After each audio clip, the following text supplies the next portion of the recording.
à pied d'œuvre pour réussir cet événement? Dans quel cadre justement vous le situez? Bien, le livre est un des secteurs les plus essentiels de notre industrie culturelle.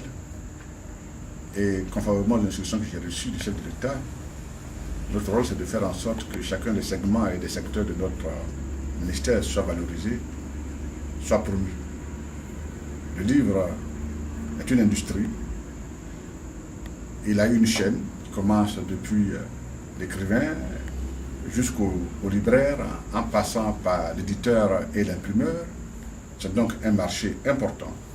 Et chaque pays qui a un secteur aussi important doit pouvoir, chaque année ou tous les 2 ans, organiser un événement qui rassemble tous les acteurs du secteur, écrivains, éditeurs, imprimeurs, promoteurs, journalistes. Donc, rassembler tous les acteurs du secteur, aussi bien nationaux qu'internationaux, pour célébrer le livre. Le SILA, Salon international du livre d'Abidjan, est à sa 6e édition cette année. Cet événement a commencé en 1999 avec la première édition, en 2000, en 2002 et en 2004. L'événement a été piloté par les éditeurs eux-mêmes, mais depuis 2004, avec la crise et pour certaines raisons, le salon n'a pas pu se tenir. Donc, depuis l'année dernière, sous l'impulsion de notre ministère, avec un financement du gouvernement de Côte d'Ivoire, nous avons pu organiser le 5e salon. Et cette année, nous organisons le 6e salon.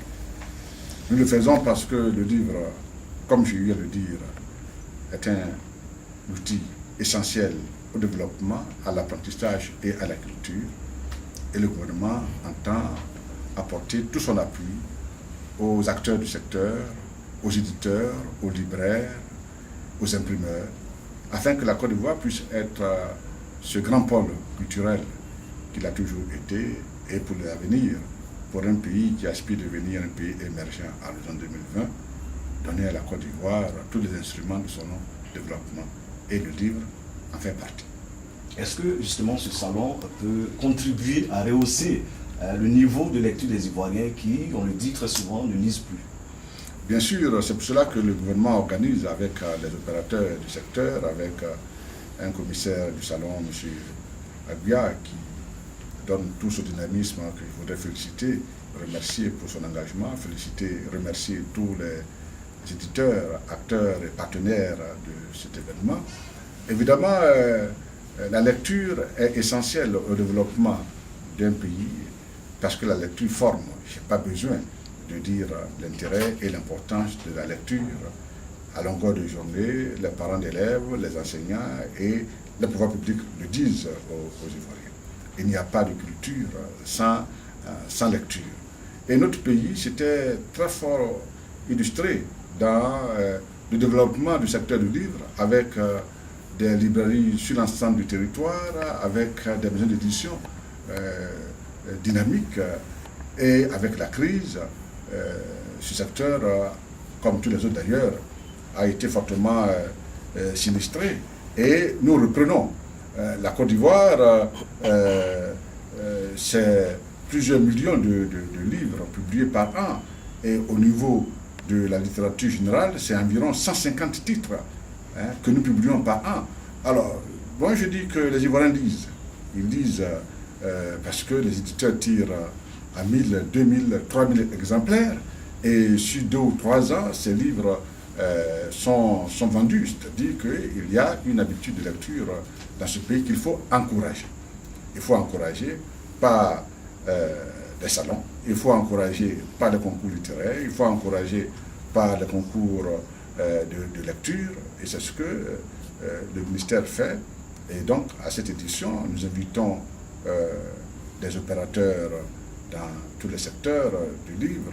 Ils viennent de France, ils viennent d'Afrique. Et nous avons, et c'est sur ce point que je voulais insister, un pays invité d'honneur. Il s'agit du Maroc. Le Maroc est un pays qui compte pour la Côte d'Ivoire. Et au niveau culturel, nous avons un accord de coopération avec le Maroc. Et le Maroc a toujours invité la Côte d'Ivoire à tous les événements culturels, à tous les festivals qui se tiennent au Maroc. Et il était bon que nous puissions cette année inviter nos amis marocains qui sont déjà là. Et Leur présence sera rehaussée par celle de mon collègue, le ministre de la Culture du Maroc. C'est donc le lieu de rendre hommage et dire ma reconnaissance à mon collègue ministre de la Culture du Maroc et au gouvernement du peuple et du roi du Maroc, en raison de la bonne excellence des relations entre la Côte d'Ivoire et le Maroc. Remercier l'ambassadeur du Maroc en Côte d'Ivoire pour sa disponibilité et la facilitation qu'il a pu faire pour que nous puissions avoir une délégation d'éditeurs marocains soutenus, accompagnés par le ministre de la Culture du Maroc. Cette édition de Chila connaîtra des événements importants. Vous connaissez l'événement créé par notre sœur, Madame Isabelle Kassim Fofana, Akwaba Culture qui décerne un prix de littérature africaine. Et à l'occasion de cette édition, Madame Fofana invite de grands auteurs africains, Tieno Monomombo, qui a eu le prix Renaudot il y a 2 ans, 2 ou 3 ans, Ken Gouboul, qui est une de nos plus grandes auteurs africaines. Donc, Madame Kassim Fofana invite ces 2 grands auteurs africains et Madame l'éditeur de Biorni invite d'autres auteurs, nos sœurs